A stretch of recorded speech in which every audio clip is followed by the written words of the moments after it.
Hello, guys. Hi guys, welcome to PeaceTalk podcast. Today is my very favorite episode of PeaceTalk podcast because today's episode is about me.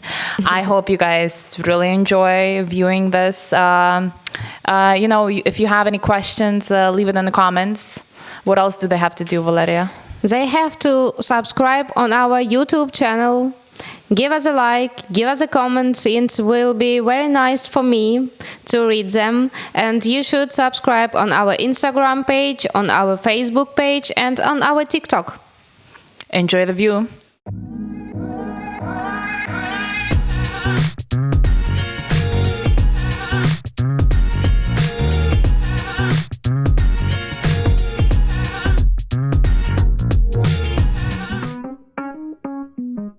Okay. Hi, guys. Hi. Hi, Anton Sokolov. Hi, Valeria Mikhailova. Hi, Anastasia. Sil. Anastasia. I like David says Anastasia. David McSavage says Anastasia, so awesome. So Yeah. I've got it. But Anastasiya Sil. In Ukraine, I'm Anastasiya Sil. Abroad, I'm Anastasiya Sil. I find that it's easier to pronounce for foreigners, Anastasia. So I lived in Canada. Oh, forgot to say, I'm the guest today. So, a little bit about me. I've lived in Canada for a long time. Well, I was born in Ukraine, but I moved to Canada. And when I was going to school, I noticed that it's very hard for people to pronounce Anastasiya. They would always say Anastasiya. I don't know why it bothered me, but it did. So I decided to go with Anastasia, which is easier to pronounce. There is a capture, Anastasia, about a little girl, princess. Oh, Anastasia, Yeah, I don't know how to pronounce foreigner. Yeah, some people know the name, but still, surprisingly, a lot of people never heard that name. But it's not like an uncommon name. Like I've met other Anastasias. But I have such a problem because foreigners usually say Valerie, not Valeria, because it's hard to pronounce for them too. So I'm Valerie. I don't have any problem with my name. I just say that my Tony name Hawk. Tony Hawk, yeah, pro skater Hawk. Yeah. So let's get back on a subject more. So I just came back recently to Lviv from my little trip where I was doing stand-up in London and then in Dublin.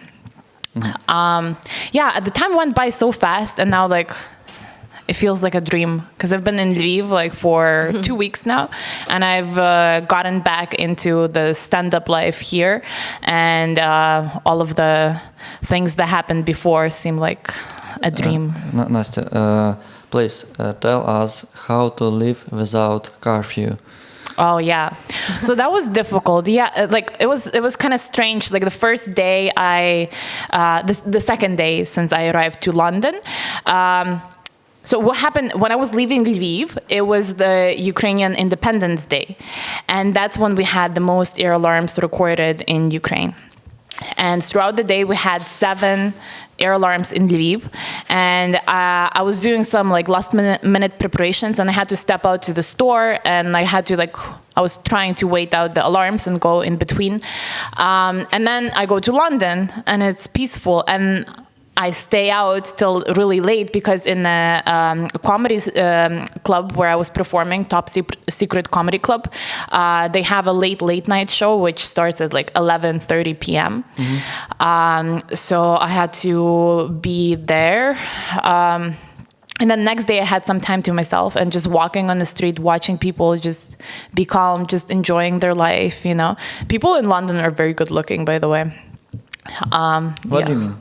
They're very stylish, and I don't know, just a lot of good-looking people in London. My first thought about people in Lviv was same when I moved from Dnipro to Lviv. People in Lviv can close it well. Yeah, and then when we have a lot of internally displaced people now moving to Lviv from Kyiv and Kharkiv and like all over Ukraine, there's a lot of like stylish people from Kyiv that you can just spot on the street. And Kharkiv. Kharkiv is iconic for their Why sense don't of you style. say that I'm stylish too? No, You're very stylish. Very stylish. it's Puma. Yeah, I got the pants. We couldn't afford a whole suit, 2 suits, so we just share. She got the top, I got the bottom. Always the bottom. If talking about English level in my study time, my there's co-workers. How to say student from Schoolmate. Students from my college read Rita. Rita. Instead Puma. Okay. Oh yeah, if the it is like Russian. Yeah. It was like a joke. Yeah. Yeah, it's like It's good that you're a comedian. You should try that out on stage. And what about London? It was too strange to you to see calm people, to hear no sirens. and Yeah, so I got seeing that people shock. that just living their lives. Yeah, so the second day it was a bit shocking, and I was like, wow, like I don't remember how it is to live without like any threat, because we live in a war zone. So it was a little bit like emotionally tough. But then I was very busy with the performances, and I had to work on my material a lot because I've never performed for an English audience. And, with every time I performed, I had to go and review the footage and see what they reacted to well and what I should take out of my act. And, so I was just like really busy with work. So then there was no time to think about stuff. What about audience? I watched your video, and when you said about... It's just it's a very small clip. It's not like a whole video. Yeah. But you said that you are from Ukraine, and people. Yeah. And what about their reaction to other comedians? I mean, okay, I can. In comparison to what? What was the reaction of the audience to Anastasiya and other comedians? Top Secret Comedy Club has a lot of famous people performing there. So people go wild. Like it was a very high level that I had to kind of jump to. So I was trying, that's why I was working so hard on my material, because I had to perform right after a guy who won Britain Got Talent. And that's very high expectations of the audience that I have to live up to. He won Britain Got Talent. As a comedian, yeah. As a comedian. Yeah. Okay. Yeah. And it's just stand-up comedy legends performing on the same stage as me, and I was like, whoa, I don't know if I'm good enough, but I did make them laugh, and it was good. So when I would say I'm from Ukraine, I knew the reaction is going to be strong, and that's why I went to perform there, to talk about Ukraine a little bit, to represent Ukrainian stand-up. So to me, it's I had to say it right off at the beginning.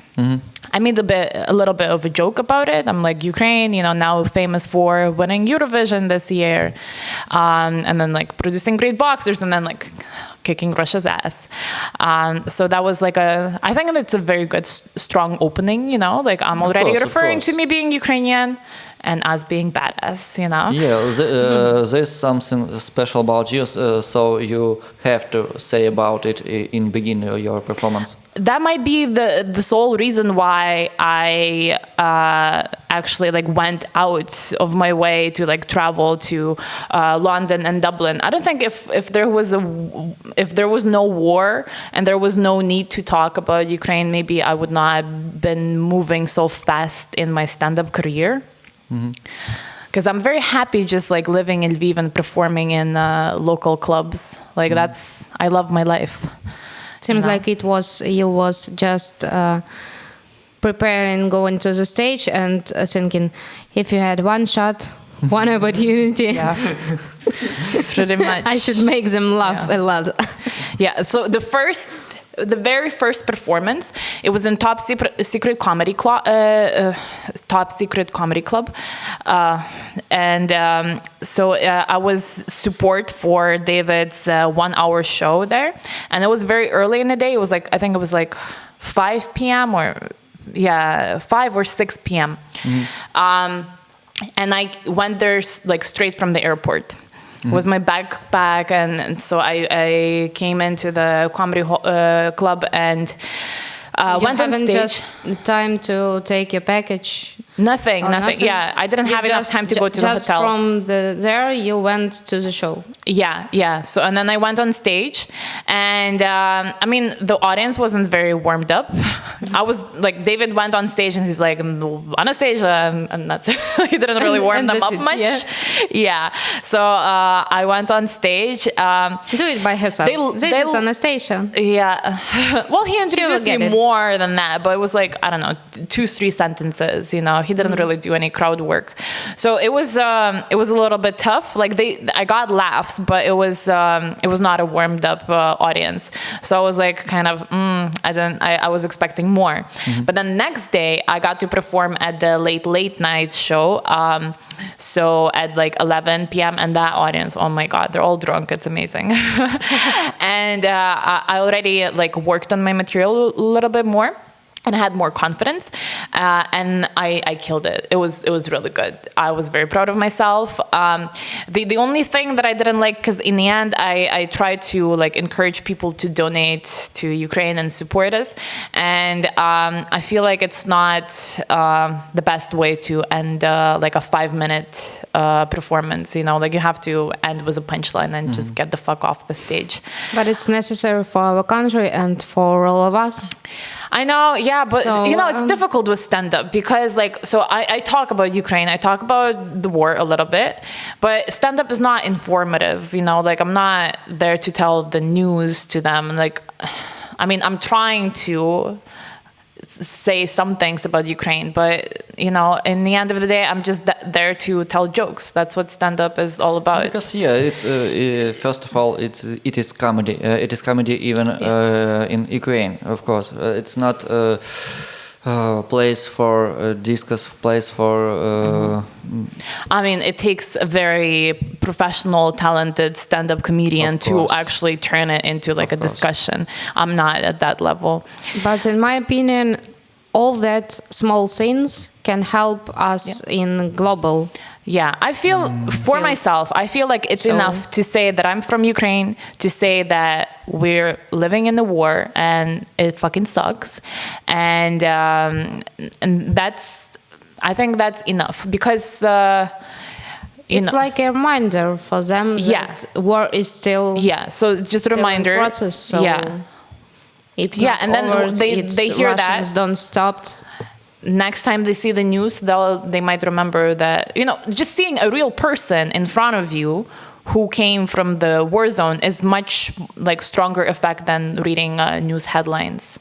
Because it's very like, it feels very distant, you know, there's so much news coming in and like, you know, you just become like disattached from taking it all in. It's just too much. People who know someone from there, they're reacting with another so things. Personal, like emotional connection, if you know that's a very important thing. If you see a person who is, you know that he's from there or she's from there, and you know that something that's happening with them, it's making you more closer emotionally, and of course, you are reading news in another side, maybe. Yeah, of course. I mean that. Someone in sometime comedian forgot about his main role on the stage. It is make comedy. Yeah, make people laugh. Making comedy. Yeah, make people laugh. I mean, originally I went went to London and to Dublin to represent Ukraine, basically. But as I was working on my material, I decided that I can't write material just just to have it done. I wanted to be a comedian that they remember, not just because I'm Ukrainian, just because I'm funny. But that's what stand-up is, you know? Like, you want them to remember you because you're funny. And, I mean, it's important to remember that I'm Ukrainian, but I want to be funny first, basically, in my stand-up. Ambitions. Those are my ambitions. Okay, did you meet Russian people? No one. But I met up with my Ukrainian friend. For you? Yeah, fucking, I love it. World without Russian Maybe you people. will have a fight and problems with police, so... So my friend who lives in London, Natalia, so she moved there since the full-scale war started. And just a few days before we met up, or the same day, I don't know, she met, like, some Russian woman came up to her, called her Hokhlushka for no reason, which is like... it's normal for Russians. It's like a nigger. Well, it's like the N-word. That's... Why N-word? It's nigger.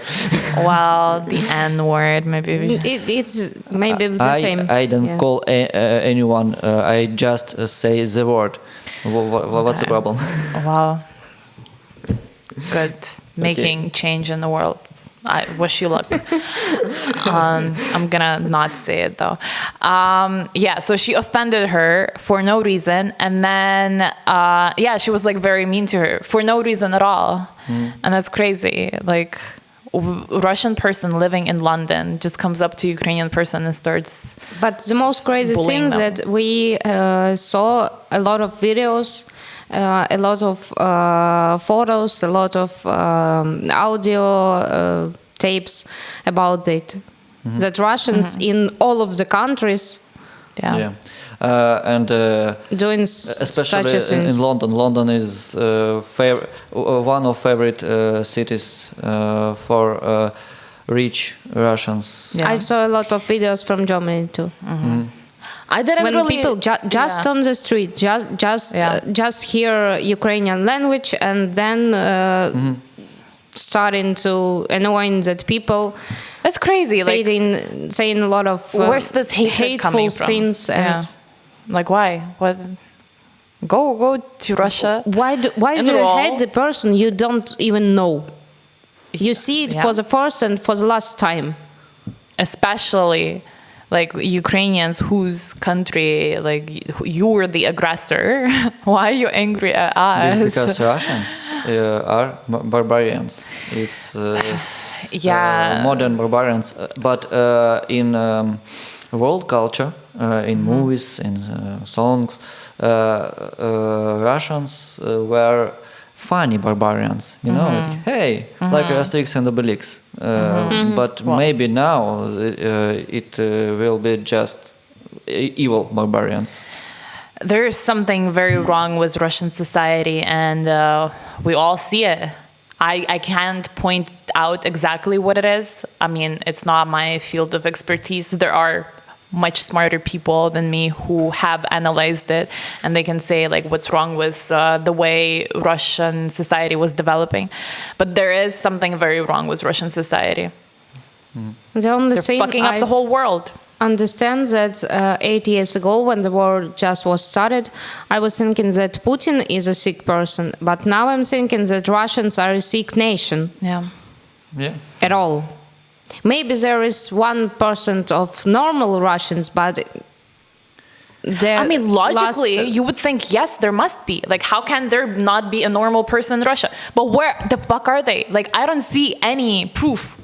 Have you seen any proof? Maybe they are in cage already. I don't know what is happening. Like, I want to believe that there are good Russians, but like there's no proof. But I'm just wanted to say that good Russians. That all of Russians that seems you good. But make it is very such things that are not good. It's very dangerous to start looking for good Russians, of course, because you start seeing good in people who aren't. You know. So that's a dangerous thing. Because Russian tradition is negative selection. It's maybe a few hundred years. Yeah. Okay. I want to ask you about comedy host. I mean, Let tell about differences between our comedy host in Lviv, in Kyiv, in Ukraine, and the comedy host in London or in. So like an MC. Yeah, MC.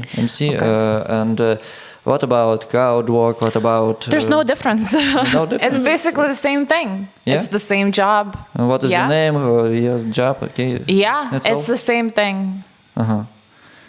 Yeah, there's not much more to say. That's it. And похлопайте, будь ласка, собі. Well, there's less. As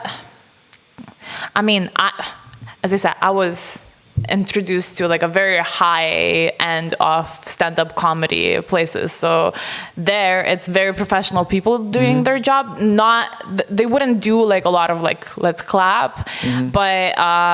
Basically the same thing. You do audience interaction a lot. And like they're as good at their job as the Lviv MCs are too. Yeah. Okay. I hope that some secret you bring me from And what about audience and teams? Maybe some of the jokes you were joking here in Ukrainian, and was there a difference between reaction the audience on the same jokes in Ukraine and in London, in Dublin? I mean, I wouldn't say there's much difference in reaction. Like I've selected jokes that would work there specifically, like jokes about specifically sex. for the well. Yeah, anyone can relate to jokes.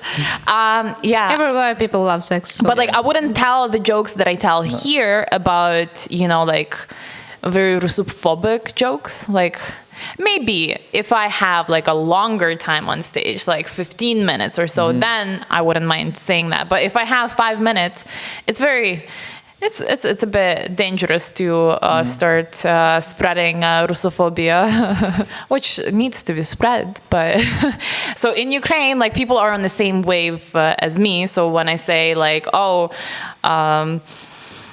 a sick person, well, my joke, like when a sick person was asking for help on YouTube in the commercial, but it was in Russian, and I was like, a Russian is dying. Wow. So I didn't really tell that in abroad. It stays here between us. Yeah, but like, I don't know. Well, so other jokes that I tell like there in English, I don't really say them in Ukrainian. So I have this joke about chair OnlyFans. In Ukraine, it's already like been done and overdone so much, people joking about their OnlyFans.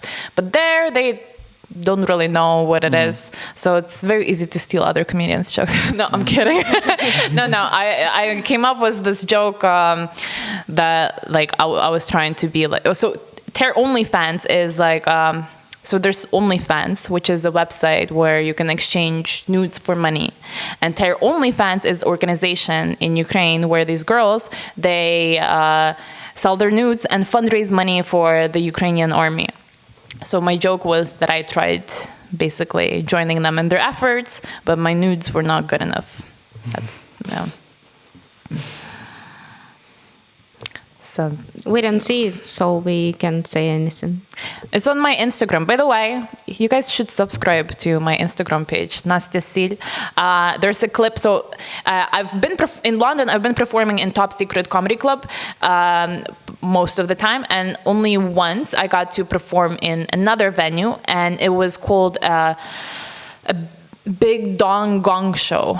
So a Gong show, that was a new format for me. I've never I heard about it. done that before. In Moscow, there is Gong show. It's Forget about Moscow. Huh?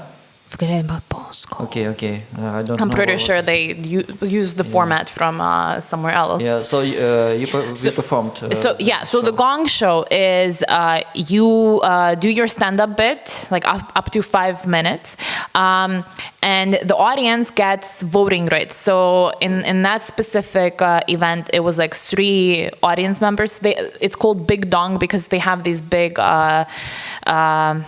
dildos and they give them to the audience, and they have like lights all over them. So the audience, if they don't like the joke, they just wave the dildo around.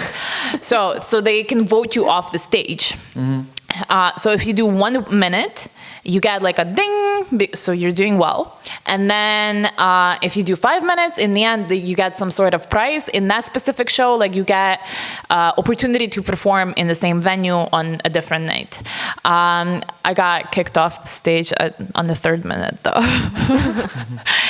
They didn't like my joke. But not on the first. No, it was going really that's well. a success. I'm not even like mad. Honestly, it was very funny how they didn't like this joke where I make this like sort of pedophile joke, hinting that I used to sleep with my students as a teacher, and they didn't like it. And like, I think it's a funny joke. I don't know. You've said that you've slept with your students and they just dildos. Yeah. So the joke was, it's basically like criticizing that women don't get, like female pedophiles don't get the same level of punishment as male in the same situation. So the thing is, I say like I used to be a teacher, but the thing about being a female teacher, my wrists would get really sore because every time I sleep with a student, I got a slap on the wrist. So slap on the wrist is a phrase that means like a very light punishment. And they didn't like it. But then I got to talk to the judges. And so in the end, so when your act ends, there's 3 judges and they give you feedback. So professional comedians. And their feedback was very good. Like they enjoyed all of my jokes, and they were actually also like confused why this joke. And it was, and I got to talk to them, and like I kind of like turned it into an act as well. Because at one point we were talking, and I said like I haven't performed outside of a bomb shelter in a while, so sorry. And then this place, it's under a bridge where like trains go by, and the train was going by and it was making a sound, so I ducked and made it seem like I was scared. That's a very fun thing to make fun of. But it's the most pity thing that they thought it was a joke. Yeah. So when I was performing in, but it's true. We are not performing under the shelter. In my set, I say like, oh, sorry, I haven't performed outside of a bomb shelter in a while, and they really, really laugh. And I don't know, like I kind of feel bad for putting the audience in that position where they don't know, they don't understand that it's not a joke. Because like in Lviv, we only do stand-up shows in bomb shelters because we have air alarms often, and it's the best way to just like have a show and not having to end it because of the air alarm. We can safely continue. But like anything can be a bomb shelter if it's like a basement facility. Yeah. Okay. I don't know. The strange thing that now there is a lot of another shelters. If you heard that in Kharkiv, they are becoming doing a shelter on the bus stops. Oh, yeah, I saw that. A huge bus stop is like a shelter. Yeah. And it was done because Kharkiv is under the shelling from the first day of the invasion, and there were a lot of situations when Russians were shelling bus stops just in time when people were getting to work and from work. And but then they've decided to make a shelter like a bus stop. It's just a project, or... No, they've made there is a realization, there is a few bus stops already done, and they nothing are going will stop Kharkiv people from going to work. No, it's even great, Russians, but it's a good idea, I think, because it's very bus stops are everywhere and they're visible. So like if there's shelling and the danger, so it's easy to spot one and hide. And there is a TV there. Oh, where you can watch when your bus is going through. Yeah. Okay. And your bus like a turtle with curtain. Okay. But that's, for my opinion, it's a cool thing. Yeah. It's a cool. It's so strange to It's so hear. strange that for it's a us cool thing. now it's cool. Yeah, it's strange, the realities we Cool have thing. to It's face. don't be in Kharkiv. It's a cool Can thing. disagree. Yeah. Okay. One might ask, what was my trip all about? Well, let me tell you. So my good friend David McSavage, who I met here in Lviv, we did a tour. Like I joined him on his tour in Ukraine. So we went to Chernivtsi, Ivano-Frankivsk, Vinnytsia, and Kyiv. And then he asked me to be his support for his big show in Dublin in Olympia Theater, which seats 1,250 people. But before we did this gig together, he wanted to practice, because he was doing shows in Top Secret Comedy Club in London, so he wanted me to practice doing my What 5-minute about bit. COVID? I mean, 1,200. There's no COVID anymore. Okay. Yeah, no. Okay. No one was wearing masks or anything. Not in airports, nowhere. Everyone's vaccinated now, so. So we went to London and we stayed there for 6 days, almost a week, and then to Dublin to do the big gig in Olympia Theater. So before that, I got opportunity to perform in Top Secret Comedy Club for I think 4 or 5 times. Also, I did the big Gong show, and then I got to meet some comedians, and that was really nice too. And then I flew to Dublin, and there I got to perform into other venues, like local Dublin venues. I don't remember what the names are. Oh, Crash and Burn Comedy. Also, I can't remember the names of the places where I was performing, because I was there like once. I think it was like international comedy place, and then another one in. It's very frustrating. I'm sorry. So I did 3 shows before the Olympia Theater in Dublin, and then when we did Olympia show, I was like so ready. I knew my whole bit, like no problem, like my whole set, and I wasn't nervous at all, which was surprising. Like I thought I would be nervous, I wasn't. And for me, it was the same level of nervousness as like performing in any like pub. Same thing, you have to go and face the audience. And I felt very comfortable on stage, and it went really well. People were laughing really hard, like all of my jokes hit. Did you make video? Yeah, David is supposed to send it to me. And we are waiting for him. it, Yeah, because we want to receive it on our YouTube channel. So you should subscribe to see this video, and subscribe to our another social media, please, on our TikTok, on our Instagram. Because why am I doing such a lot of videos? Yeah, Valeria is doing all the hard work, preparing all of the short clips for the TikTok and Instagram. So, if you should subscribe. If you see it somewhere there, like leave a comment, like give a little heart for Valeria. But soon, like as soon as I get the video, we're gonna release it on this channel, on Ukrainian Standup comedy channel. Yeah, so the gig went really well. I was very happy, and then I could relax, because like all this time was just working up for the gig, because I was like reworking my material, and it all worked out in the end. All was worth it, I think. Yeah, and people were very happy. People were coming up to me on streets, like even like days after, because I stayed in Dublin for like 2 more days after the show. And people would like see me on the street and be like, "Oh, were you at David McSavage's show?" And I was like, "Yeah." And they're like, "Oh, great, good job," and stuff. So it was nice. Yeah, and I really enjoyed Dublin, actually. London was a little bit overwhelming for me, but also I didn't get to see much of London because I was just doing gigs all the time. You saw just only pubs. No, just my hotel room and the comedy club. That's it. Not even like a lot of pubs. but it was like, it's so big and there's so many people, and like the area where the Top Secret Comedy Club is, it's like a very touristy area. They have theaters and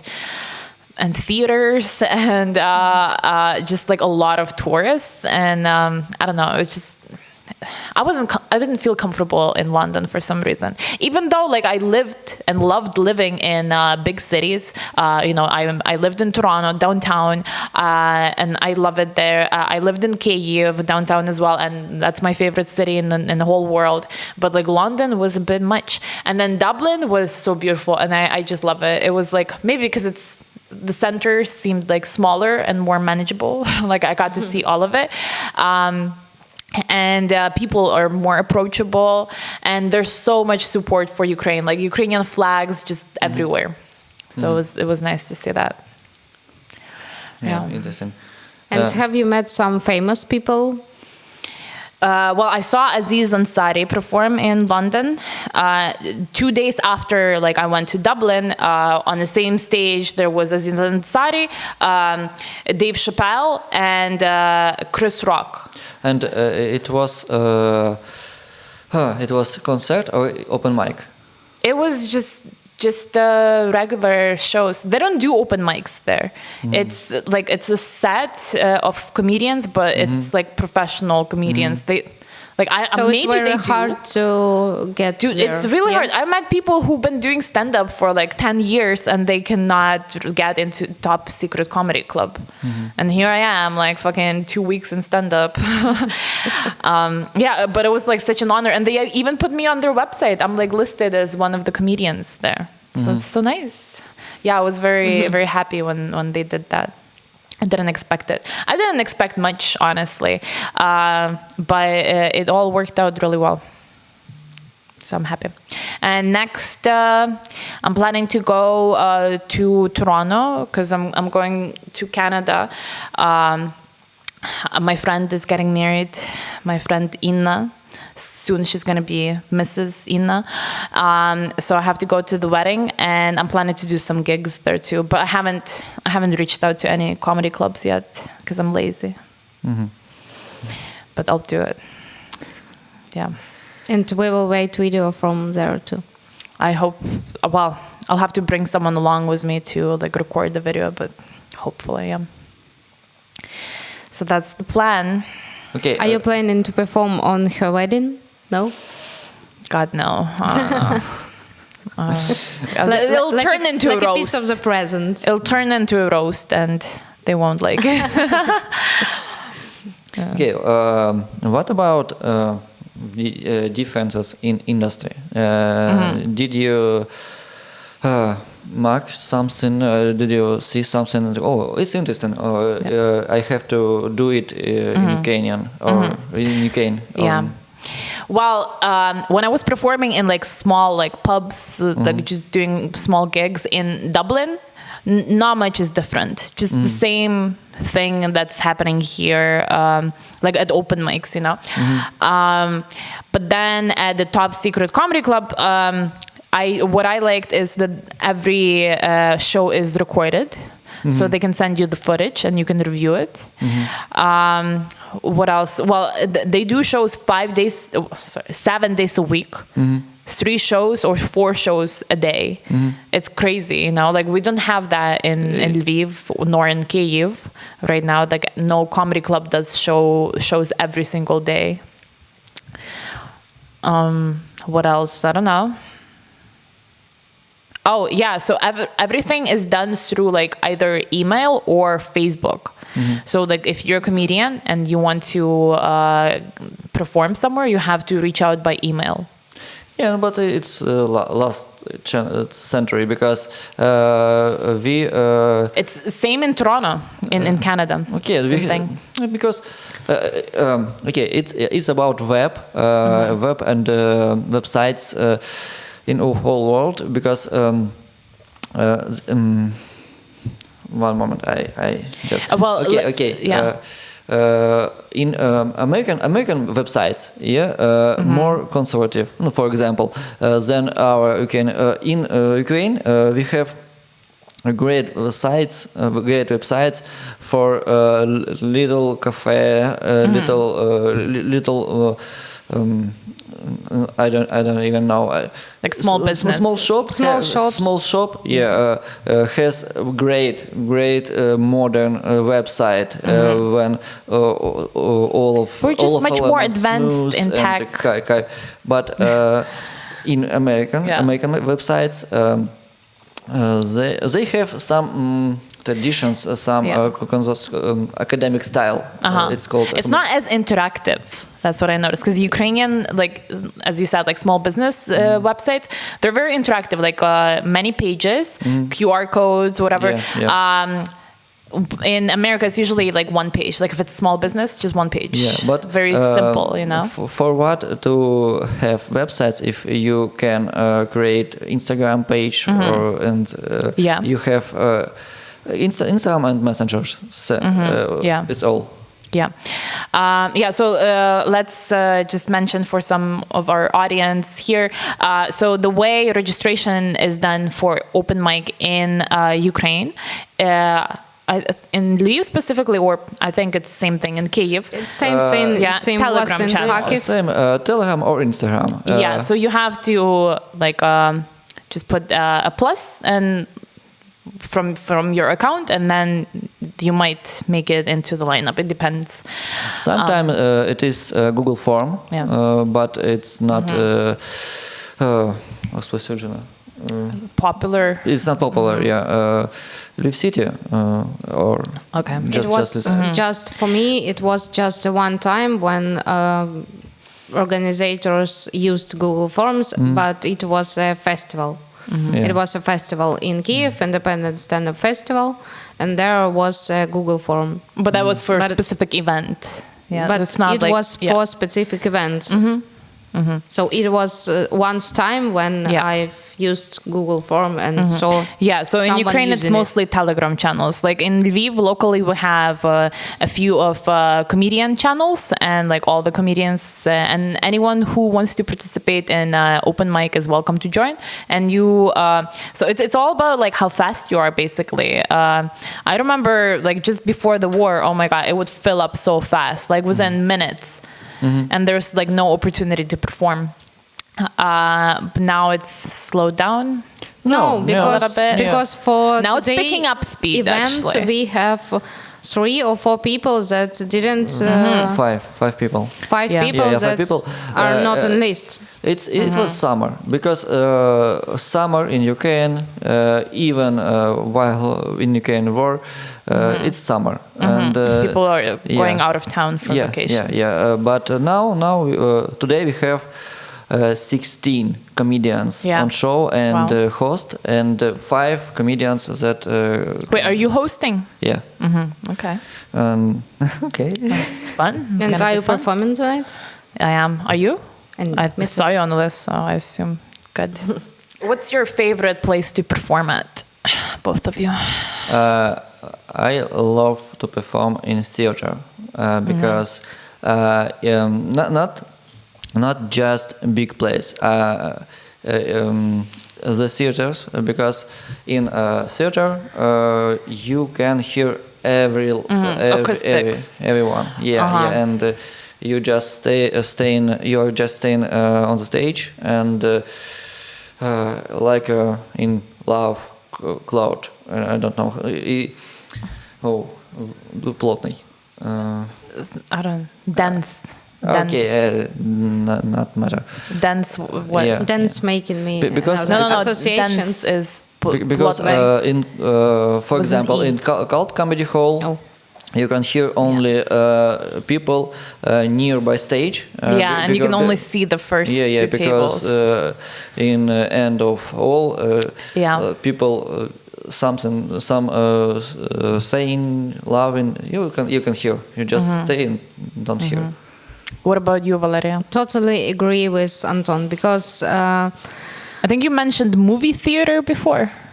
Or was it not? I was performing in movie theater, and it was great too because there is cool acoustic there, and you was hearing every laugh, every reaction, and it was great. It was maybe my favorite performing place. It's not such a big, because there were near 70 places, so it's not a huge theater, but it was cool to perform there.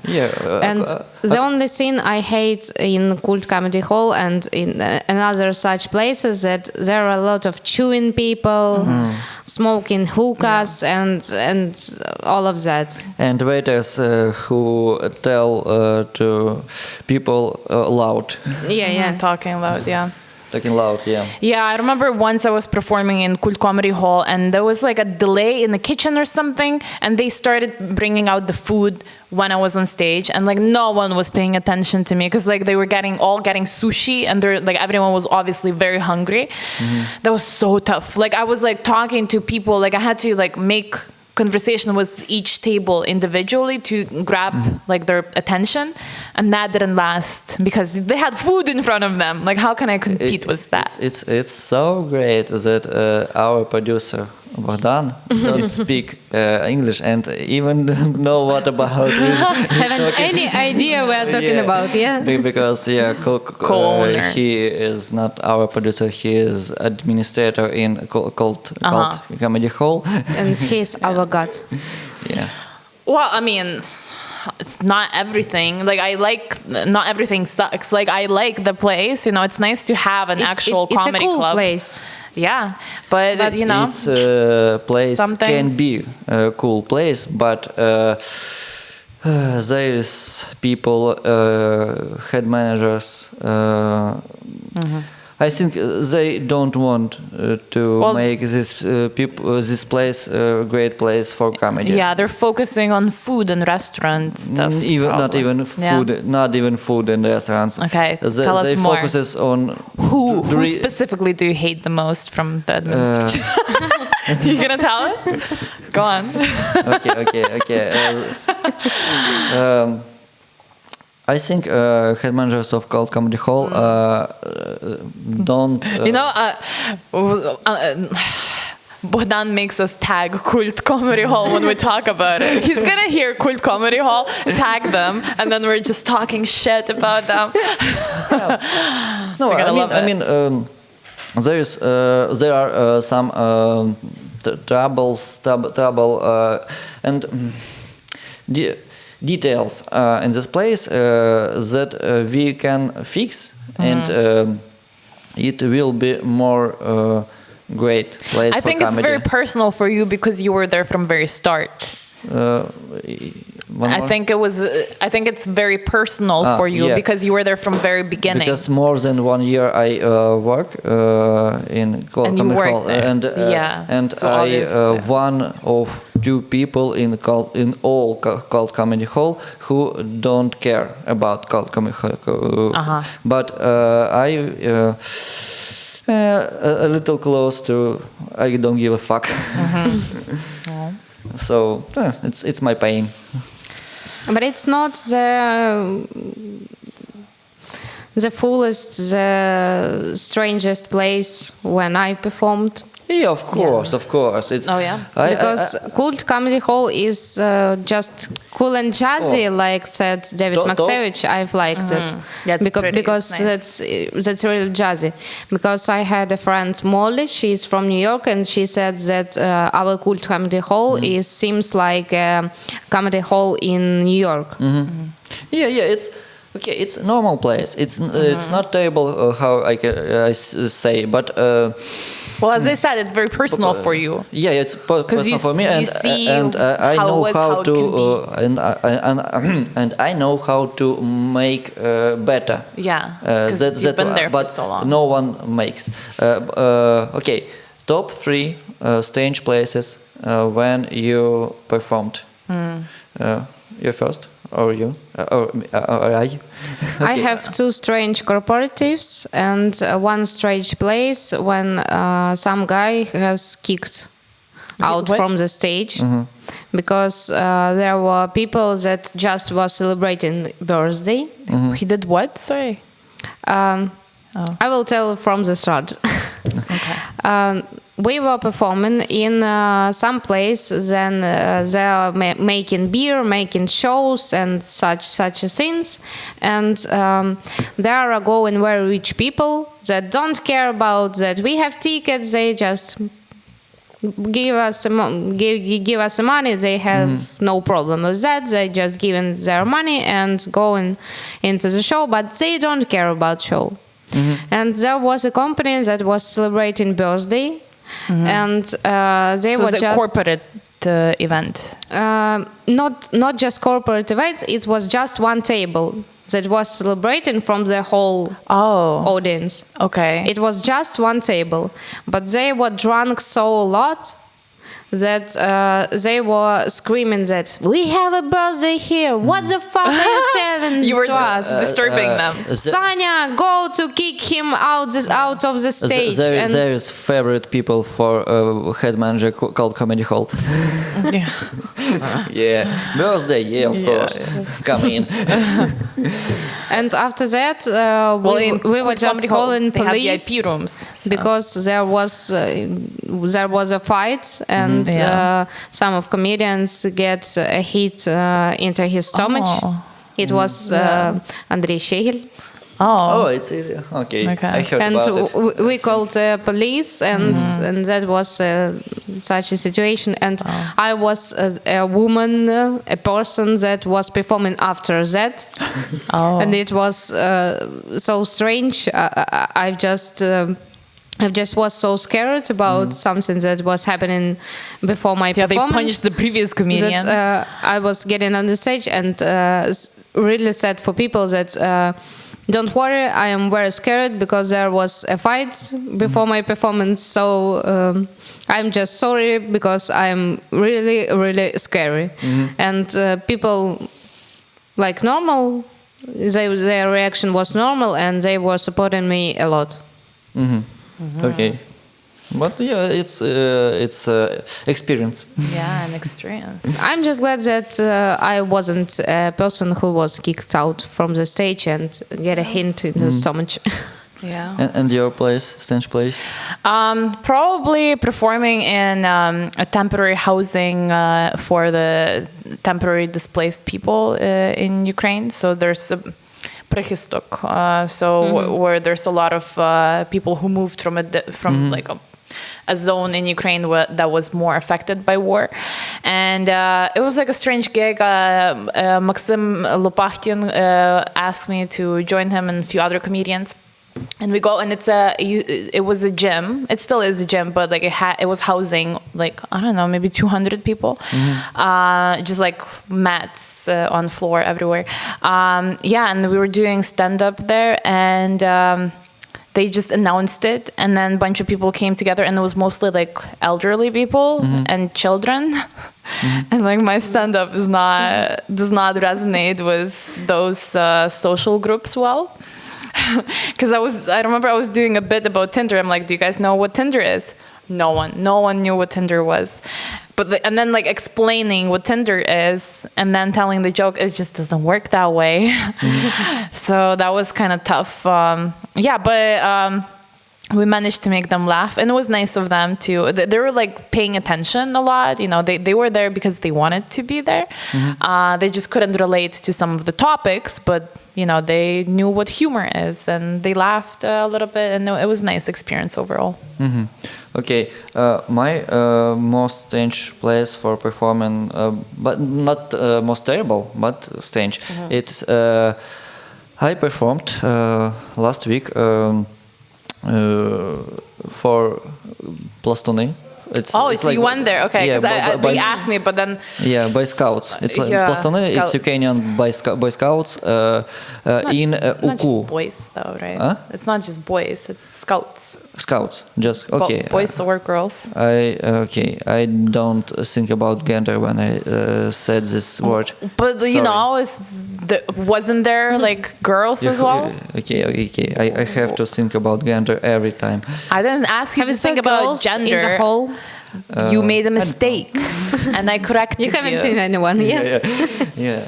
Okay. So I'm just all right. it was performance in UKU, Ukrainian Catholic University, and it. What the fuck? I was there the day before that. Catholic University for scouts. Oh, they are calling me tomorrow to perform. No, that's Lnu. Oh. Because I'm going. I don't know National Lviv enough. University. Lnu, it's worse. It's We'll worse. see. We'll see. I don't know. Yeah, actually. But it was pretty warm audience, and how many were people in the audience? Because they were saying 50 or 60. Okay, because when they messaged me, they said this event hosts like 1,500 people. Yeah. It's all event. It's all festival. But in audience, it was just a classroom. You were performing in the classroom. Classroom. Yeah. That is. But it was so not strange. first time for me because I had a lesson for Academy of Leadership about stand-up without jokes, just a lesson about stand-up. Okay. What is stand-up? It was in classroom. It would be very strange for me because I used to be a teacher, and the thing about being a female teacher now. But I'm like a teacher now, but I was performing in classroom too. Yeah, but then doing stand-up. I was doing stand-up in classroom too. Why? In Kharkiv. Because we need new young comics. And we have an event in the university to manage people to get for us. How did it feel? Strange a little, but okay. Okay, and how did yours thing go? About Uku, I want to say, hardest thing in this performance it was to choose jokes not about sex, because all my best jokes are about sex. They're the funniest. Yeah. And what was the age of the audience? Yeah, okay. They told me 17 plus. Organizations, 17 plus, but it was my first joke because I see your faces and you are not all 17. Yeah. It's like a shop on your hood when you can buy cigarettes. And how old you? And 18, all of us together. So 15, maybe less, but 2 or 3, not more. Okay. But it was normal. It was great performance. Yeah. I was performing in UKU, Ukrainian Catholic University. I think 2 days before the plus thing, but we were doing it in outside by the pond. If you were in the same location, I don't know. It's in Sikhiv, and so we were performing in like a tent. Just on the ground level was same as audience, and there was like hot dog stand. There were people on boats and just people standing around, and that was not ideal. Like that was bad for stand up because like they're not paying attention. People, they're having conversation and stuff. So that was tough, but it was an interesting experience. I never went to university in Ukraine, and it was interesting to see students, hanging out, chilling together. Yeah. By the way, this audience, these students, scouts, they can understand all my references to movies, because I have 3 references in my jokes about to movies. And they didn't. And they did. They did. They did because it's not work on Cult Comedy Hall, but it worked on this performance. But it's very popular films. I mean, Terminator 2 and Lord of the Rings. So I don't know what I do wrong. I think you're doing it all right. Thank you. You have catch and from the Christfather. Oh, how it's in what? Godfather. Godfather. The Godfather. It's Godfather, a movie called I think it's good to engage younger audience because they are the future. So if they get those references, it's good. You're doing it well. Okay. So maybe just... Yeah. Well, let's wrap this up. Yeah. I'm awesome. You guys are awesome too. Oh. Thank you for having me. Okay, thank you. Thank you for starting this project. You're welcome. Keep doing those TikToks, girl. You're good you at are going to subscribe on our YouTube channel, on our TikTok, on our Instagram, on our page on Facebook. Yeah. And I was talking to the wrong camera. If you guys have any more questions about anything we discussed today, write it in the comments, and I will never get back to you. No, I'm kidding. I'll get back to you. I love you guys. Bye-bye. Thank you guys for watching the video. So now you guys remember what you need to do. Subscribe, give it a like, comment. Because that was my favorite podcast too, because I was sitting just between two great comedians and it was awesome. Thank you. It was lovely sitting in beside you. I ruined this, didn't I? Okay. Bye.